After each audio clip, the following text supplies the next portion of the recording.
Cool drink ధరింతని బూట్లు ధరింతని ఎలా చెప్పగలిగారు sir? అవి ఫిక్స్డ్ రేట్లు. ఎవరు ఫిక్స్ చేశారు సార్? వాటిని తయారు చేసే కంపెనీ వాళ్ళు. మరి మేం పండించే పంటలకు మేమే రేట్లు ఫిక్స్ చేసుకునే విధానం మాకెందుకు కల్పించట్లేదు సార్? మీ కేంద్ర రాష్ట్ర ప్రభుత్వాలు మాకెందుకు సార్ అవకాశాలు కల్పించట్లేదు? గుండు సూది మొదలు గీసుకునే బ్లేడ్ వరకు అన్ని రేట్లు కంపెనీ వాళ్లే ఫిక్స్ చేసుకుంటుంటే మరి మా రైతులకు ఎందుకు సార్ అడుక్కునే పరిస్థితి కల్పిస్తున్నారు?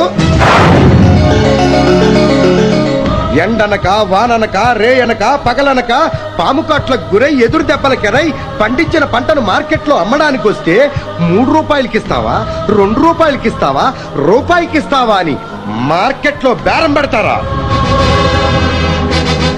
రైతులంటే అంతలోకువా సార్? స్టూడెంట్స్ ఆందోళన చేస్తే వాళ్ళ సమస్యను పరిష్కరిస్తున్నారు. సింగరేణి కార్మికులు సమ్మె చేసిన ప్రతిసారి